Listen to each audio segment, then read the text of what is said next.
ఎగిరేటి ఏనుగొచ్చి పలికేటి జింకలొచ్చి నడిచేటి చేపలొచ్చి అడవికి రమ్మనగా ఆ కొమ్మల్లో కొమ్మల్లో ఉయ్యాలుగేసి ఆ కొమ్మల్లో పళ్ళన్నీ రుచి చూసి ఆ పళ్ళల్లో మైకంతో మోహం పొంగేసి చలిగా గిలిగా తొలిగా త్వరగా అటుగా ఇటుగా మరి నువ్వే నాకు ముద్దిస్తావని తడివేదాలు ముద్దిస్తావని నమ్మడానికి ఎంత బాగుందో నీకోసం రెక్కల గుర్రం ఎక్కి వస్తానని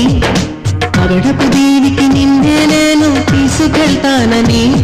ఇక ఏ నాటికి అక్కడే మనము ఉంటామని నమ్మడానికి ఎంత బాగుందో